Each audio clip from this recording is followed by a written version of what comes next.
साथियों नमस्कार। स्वागत है आप सभी का आपके अपने ऑनलाइन इंस्टीट्यूट निशांत ज्ञान के यूट्यूब प्लेटफॉर्म पर। मैं नितिन उपाध्याय आप सभी साथियों का स्वागत करता हूं, अभिनंदन करता हूं आज के अपने इस वीडियो में। मित्रों, आज के वीडियो का टॉपिक है कि उत्तर प्रदेश में 50 से कम विद्यालयों को जो है नोटिस भेजा गया है। जिस विद्यालय में 50 से कम छात्र हैं उन विद्यालयों के प्रधानाध्यापक और उन विद्यालयों के लोगों से जवाब मांगा गया है। ठीक है, तो दैनिक जागरण की डाटा के अनुसार 1741 विद्यालय में जो है 50 से कम विद्यार्थी पढ़ते हैं। इस वजह से कई न्यूज़ रिपोर्टर्स और कई अध्यापक या कई इन्फ्लुएंसर जो यूट्यूब पर वीडियोज बनाते हैं उन्होंने ये कह दिया कि 1741 विद्यालय बंद किए जाएंगे और जहां बंद नहीं किया जाएगा वहां संविलियन कर दिया जाएगा और इस स्थिति में अध्यापकों की बहाली नहीं की जाएगी। इस तरीके की कई खबरें जो है आप सबके बीच गई हैं। अभी एक सकारात्मक खबर ये थी कि बहुत जल्द उत्तर प्रदेश में शिक्षक भर्ती की सुगबुगाहट आप देख सकते हैं, लेकिन इसी बीच 50 से कम छात्र वाले विद्यालयों को नोटिस भेजना कहीं ना कहीं आप सबको जो है डिमोटिवेट कर दिया कि शायद हो सकता है कि उत्तर प्रदेश में शिक्षक भर्ती न आए। तो इस वीडियो को मैं इस पूरे वीडियो में मैं इसी विषय पर चर्चा करने वाला हूँ। आप सभी पूरे वीडियो को ध्यान से देखिएगा और इस वीडियो को देखने के बाद आपको समझ में आ जाएगा कि उत्तर प्रदेश में क्या स्थिति होने वाली है और क्या सच में 50 से कम विद्यालय 50 से कम छात्र वाले जो स्कूल हैं वो बंद कर दिए जाएंगे। चलिए इस वीडियो की शुरुआत करते हैं। सबसे पहली बात मित्रों, मैं भी एक टीचर हूं, मुझे भी पता है किस तरीके से विद्यालय में बच्चे पढ़ते हैं और कैसे पढ़ाए जाते हैं सरकारी विद्यालयों में। बच्चों की संख्या कम होने का कारण क्या हो सकता है? सबसे पहला कारण यह है कि किसी भी विद्यालय में 50 से कम बच्चे हों। ऐसा नहीं है कि कोई ऐसा विद्यालय नहीं है, लेकिन अधिकांश विद्यालय ऐसे हैं जहां पे 50 से ज़्यादा, जो 1741 का डाटा दिया गया है, यहाँ भी अधिकांश विद्यालय ऐसे हैं जहां पे 50 से ज़्यादा नामांकन है। लेकिन 50 से कम नामांकन क्यों दिखा रहा है? क्योंकि अब वर्तमान के समय में सारी चीज़ें हो गई हैं ऑनलाइन। ऑनलाइन डाटा अभी तक काफ़ी प्रधानाध्यापक और काफ़ी विद्यालयों से नहीं जा पाया है। ठीक है, काफ़ी जगह पे जो है किसी बच्चे का आधार कार्ड जो है अपलोड नहीं किया गया है। तो ऐसे कई विद्यालय ऐसे हैं जहां 50 से ज़्यादा स्टूडेंट का नामांकन है रजिस्टर में, लेकिन ऑनलाइन डाटा 50 से कम दिखा रहा है। इसका एक रीजन ये भी है। ठीक है, हम भी प्राथमिक स्कूलों का निरीक्षण देख रहे हैं। ये परिस्थिति हर जगह की है, उत्तर प्रदेश हो, बिहार हो, झारखंड हो, हर जगह पर जो कमज़ोर लोग हैं सरकारी विद्यालय में कौन जाते हैं? कमज़ोर थोड़े से, है ना, तो उनके पास जो है काफ़ी चीज़ें ऐसी होती है जो मांगा जाता है वो आज कल देने के चक्कर में टाल देते हैं। इससे जो है हम लोग अपना डाटा भेज नहीं पाते हैं, एक बड़ा कारण है। और ऐसा नहीं है कि 50 से कम विद्यालय 50 से कम बच्चे वाला कोई विद्यालय है ही नहीं। कई विद्यालय ऐसे हैं जो 50 से कम हैं। मित्रों, मैं आप सभी को एक सकारात्मक न्यूज़ दूँ। उत्तर प्रदेश में 1,32,000 से ज़्यादा प्राथमिक विद्यालय है। कितना है? 1,32,000 से ज़्यादा प्राथमिक विद्यालय है। इसमें से 2024 के डाटा के आंकड़े के अनुसार 5,151 अर्थात 5151 विद्यालय ऐसे हैं जो एकल विद्यालय हैं, अर्थात वहां पर मात्र और मात्र एक ही शिक्षक काम कर रहे हैं। कोई जरूरी नहीं है कि जो 5151 विद्यालय प्राथमिक के हैं उस विद्यालय में एक शिक्षक काम कर रहे हैं तो उस विद्यालय में खाली 30 ही विद्यार्थी पढ़ रहे हैं। ऐसी जरूरी नहीं है। उस विद्यालय में किसी विद्यालय में जो 5151 एकल विद्यालय है उस विद्यालय में जो है 150 से ऊपर बच्चा किसी विद्यालय में पढ़ रहे हैं। तो निश्चित तौर पे आंकड़ों को देखा जाए तो बहुत सारी चीजें हैं जो कि आपके शिक्षक छात्र अनुपात को जो है बताता है कि ये कम है। जब माननीय मंत्री जी, ठीक है, वर्तमान में बेसिक शिक्षा मंत्री संदीप सिंह जी हैं, वो जब जो है आंकड़ा देते हैं कि हमारे यहाँ शिक्षक छात्र अनुपात बराबर है, उसमें जो है गिन लेते हैं किसको? शिक्षा मित्रों को, अनुदेशकों को। लेकिन शिक्षा मित्र और अनुदेशकों को जो है शिक्षक छात्र के रेशियो में जोड़ने की बात कहीं नहीं कही गई है। इसके अनुसार से देखा जाए 37.19% शिक्षक छात्र अनुपात बराबर है ही नहीं। अब अगला वक्तव्य मंत्री जी का क्या आता है उस वक्तव्य पर आप लोग अमल करिएगा, लेकिन हमारे हिसाब से अगला वक्तव्य शिक्षक छात्र अनुपात गड़बड़ ही आएगा। चाहे इनके यहाँ किसी विद्यालय में 50 से कम छात्र हो, चाहे किसी विद्यालय में 10 छात्र हो, लेकिन इनके यहाँ अब शिक्षक छात्र अनुपात आप लोगों ने उनका अनुपात बराबर किया है तो शिक्षक छात्र अनुपात जरूर गड़बड़ होगा। इस बात को आप ध्यान रखिएगा। और अगर शिक्षक छात्र अनुपात फिर से बराबर हो गया तो किसको समस्या होगी आप सभी लोग जानते हैं। मुझे उस पर कोई टिप्पणी नहीं करना है, आगे उन्हीं को समस्या होने वाली है। अगर शिक्षक छात्र अनुपात एक बार फिर से बोल दिए बराबर है, काम खत्म, कहानी खत्म हो जाएगी। उसके बाद मैं बात करता हूं क्या उत्तर प्रदेश में प्राथमिक शिक्षक भर्ती को लेकर के कोई सुगबुगाहट है? देखिए, उत्तर प्रदेश में प्राथमिक शिक्षक भर्ती को लेकर के ऑफिशियली, जिसे ऑफिशियली कहते हैं, कोई सुगबुगाहट नहीं है। कोई सुगबुगाहट, ऑफिशियली कोई सुगबुगाहट नहीं है। लेकिन हाँ, माननीय मुख्यमंत्री जी ने जो सचिव, उप सचिवों और अपर मुख्य सचिव लेवल की जो बैठक बुलाई थी, उस बैठक में जो है मतलब शिक्षा सेवा चयन आयोग को लेकर के, शिक्षा विभाग को लेकर के महत्वपूर्ण रिक्त पदों को भरने की जानकारी उन्हें दी गई थी। ठीक है, इस उद्देश्य से कयास लगाया जा सकता है उत्तर प्रदेश में जो है शीघ्रातिशीघ्र प्राथमिक शिक्षकों की भर्ती आएगी। ठीक है, बात करें उत्तर प्रदेश में तो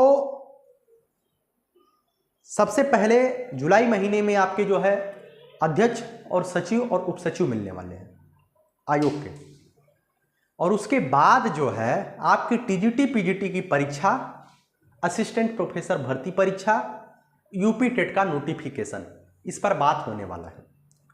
अब लगातार कुछ बच्चे कहते हैं कि भैया उत्तर प्रदेश में यूपी टेट कब तक हो सकता है? ठीक है, जिस तरीके का माहौल चल रहा है, आपको लगता है कि यूपी टेट अगस्त में हो जाएगा? किसी भी परीक्षा का, यूपी टेट की बात करें, यूपी टेट का जब नोटिफिकेशन आता है उससे कम से कम 3 महीना समय होना चाहिए, तब यूपी टेट संभावित तो हो सकता है। अगर अगस्त महीने में नोटिफिकेशन देते हैं तो सितंबर, अक्टूबर, नवंबर महीने में जाकर के ये लोग जो है यूपी टेट का एग्जाम करा पाएंगे। और यूपी टेट का अगर एग्जाम नवंबर में कराते हैं तो आपका रिजल्ट दिसंबर में ही आएगा। ठीक है, तो रिजल्ट के 2-3 बाद वैकेंसी नहीं आ जाएगी, थोड़ा लेट लगेगा, संभावित है फरवरी मार्च। ठीक है ना? तो इस तरीके से आप सभी लोग जानते हैं कि इन्होंने जो है जिस तरीके से रणनीति बन रही है, माहौल बन रहा है शिक्षा सेवा चयन आयोग के पास, मुख्यमंत्री जी के पास, हर जगह पर तमाम जो मतलब छात्र के हितैषी बात करते हैं वो लोग जा करके अपने विज्ञापन वगैरह, ज्ञापन वगैरह दे रहे हैं, जिससे यह निष्कर्ष निकाला जा सकता है कि माननीय मुख्यमंत्री जी के पास इसका मतलब एहसास जरूर होगा कि पिछले 6 वर्षों में क्या दुर्भाग्यपूर्ण निर्णय लिया गया है प्राथमिक शिक्षक भर्ती को लेकर के। 2017 से लेकर के आज तक बच्चा जो है बेरोजगार बैठा हुआ है। ये उत्तर प्रदेश का दुर्भाग्य ही रहा है। अब बात करते हैं 2017 से पहले की। देखिए, ये लोग कहते हैं 2017 से लेकर के 22 तक मैंने अपरंपार वैकेंसी दे दी है। भाई, आपने वैकेंसी दिया है 68,500, 69,000 वैकेंसी आपने दिया है, लेकिन उस शिक्षा मित्रों को निकाल करके, शिक्षा मित्रों का समायोजन 1,37,500 रद्द करने के बाद आपने 2 वैकेंसी दिया है। अगर नवीन भर्ती की बात की जाए तो आपने नवीन भर्ती एक भी नहीं किया है प्राथमिक शिक्षकों की। 2017 से पहले की बात करें, भले ही 10,000, 12,000, 8,000, 10,000 वैकेंसी आती थी, लेकिन 2012 से लेकर के 17 तक लगातार उत्तर प्रदेश में भर्ती देखने को मिली है। आप युवाओं को क्या जरूरत है? युवाओं को जरूरत तो यही है ना कि प्रत्येक वर्ष 10-15 हज़ार वैकेंसी है, जिससे फ्रेश बच्चे जो पढ़ने वाले हैं, जिनको मौका मिल रहा है, वो नौकरी ले लें। जरूरत तो यही है। 2 साल आप बड़ी बड़ी वैकेंसी दे करके 10 साल आप बैठ गए तो जो आगामी 10 साल वाला बच्चा है वो परेशान नहीं होगा। ये बहुत दुर्भाग्य रहा है कि पिछले 6-7 वर्षों में उत्तर प्रदेश में प्राथमिक शिक्षा को इतना जो है तवज्जो नहीं दिया गया। और किसी भी देश की और किसी भी प्रदेश की नींव जो बनती है वो प्राथमिक शिक्षा से ही बनती है। कि प्राथमिक शिक्षा कमजोर होगी तो निश्चित तौर पे आगे आने वाली शिक्षा जो है धराशायी हो जाएगी। 9वीं 10वीं में हमारे कुछ साथी टीचर हैं, क्लास 6 to 8 में टीचर हैं। जब प्राथमिक शिक्षा में नींव ही नहीं बनेगी तो 6 to 8 और 9, 10th में बच्चा क्या पढ़ेगा? बहुत कमजोर बच्चे प्राथमिक सरकारी विद्यालयों में दिखाई दे रहे हैं। हर जगह की स्थिति में बता रहा हूँ। या आप अपने उत्तर प्रदेश में भी देखेंगे, वहाँ भी 9, 10th में बच्चा एकदम खत्म है, शून्य है, क्योंकि प्राथमिक शिक्षा उसको मिल ही नहीं पा रही है बेहतरीन, गुणवत्तापूर्ण। न ही शिक्षक बचे हैं, न गुणवत्तापूर्ण शिक्षकों की नियुक्ति की जा रही है। नए नए बच्चे जो जाएंगे गुणवत्तापूर्ण रहेंगे, वो पढ़ाएंगे बेहतरीन तरीके से। चलिए अब आगे बात करते हैं, कुछ विशेष बात आपसे कर लेते हैं। आप लोग डिमोटिवेट मत होइएगा। जो 50 से कम विद्यालय हैं उनको बंद नहीं किया जाएगा, इस बात को नोट कर लीजिएगा। जो आपको बता रहे हैं 50 से कम विद्यालय बंद कर दिए जाएंगे, नहीं बंद किए जाएंगे। पहली बात, उसको बंद नहीं किया जाएगा, उसको संविलियन किया जा सकता है। संविलियन करने का मतलब ये नहीं है कि उस विद्यालय के जो पद थे वो खत्म कर दिए जाएंगे। इस बात को आप मतलब अपने दिमाग से निकाल दीजिएगा। संविलियन का मतलब ये कतई नहीं होता है कि अब जो है प्राथमिक विद्यालय जो फलाना है, अब ये प्राथमिक विद्यालय दोनों संविलियन हो गए हैं तो दोनों प्राथमिक विद्यालय एक ही प्राथमिक विद्यालय हो गया है। दोनों प्राथमिक विद्यालय 2 अलग अलग प्राथमिक विद्यालय हैं। जैसे ही बच्चों की नामांकन संख्या बढ़ेगी, वहां पर जो है छात्र शिक्षकों को बढ़ाया जाएगा। ठीक है, विद्यालय बंद करने की कोई चर्चा नहीं है, न ही विद्यालय बंद हो रहे हैं। ठीक है, 50 से कम विद्यार्थी क्यों है मैंने आपको बता दिया। 50 से कम विद्यार्थी ऑनलाइन डाटा नहीं उपलब्ध होने की वजह से है, ठीक है ना। और दूसरी बात, तीसरी बात मैं बताता हूं, क्या प्राथमिक शिक्षक भर्ती कैसे आती है। आप सभी लोग जानते हैं प्राथमिक शिक्षक भर्ती कैसे आती है। प्राथमिक शिक्षक भर्ती आने वाली होती है तो जिले के जितने बीएसए होते हैं, उत्तर प्रदेश में जितने जिले हैं 75 जिले हैं, तो जिलों के जो बीएसए होते हैं, बेसिक शिक्षा अधिकारी होते हैं, उनसे डाटा मांगा जाता है कि आपके यहाँ कितने छात्र हैं, कितने शिक्षक हैं और कितने पद रिक्त हैं। अभी ऐसी कोई प्रक्रिया जो है उत्तर प्रदेश के सभी जिलों से या किसी भी जिले से नहीं लिया गया है। तो प्राथमिक शिक्षक भर्ती को लेकर के अभी ऐसी कोई प्रक्रिया नहीं चल रही है, तो हम ये नहीं कह सकते हैं कि 2 महीने में वैकेंसी आ जाएगी। जो बच्चा ये परेशान होता है कि सर हमारा 4th सेमेस्टर में बैक है, हमारा 1st सेमेस्टर में बैक है, हमारा फलाने जगह पे बैक है, अगर सितंबर में वैकेंसी आ जाती है हम बर्बाद हो जाएंगे, तो आप लोग परेशान मत होइए। वैकेंसी आपकी इस वर्ष के वर्षांत, मैं वर्षांत क्यों बोलता हूँ, ये जो सत्र है, सत्र अप्रैल से लेकर के 31 मार्च तक चलता है, तो 31 मार्च तक आपकी वैकेंसी आने की संभावना रहेगी, ठीक है। और आगामी जो है माननीय बेसिक शिक्षा मंत्री जी के कथनों का हम इंतजार कर रहे हैं कि उनका वक्तव्य क्या होने वाला है। जिस तरीके से ज्ञापन का दौर चल रहा है, बहुत जल्द उनका कथन आपके बीच आने वाला है। और मुझे उम्मीद है इस बार वाला कथन छात्र शिक्षक अनुपात थोड़ा सा उनका डिस्टर्ब रहेगा, ये सत्य है, ठीक है।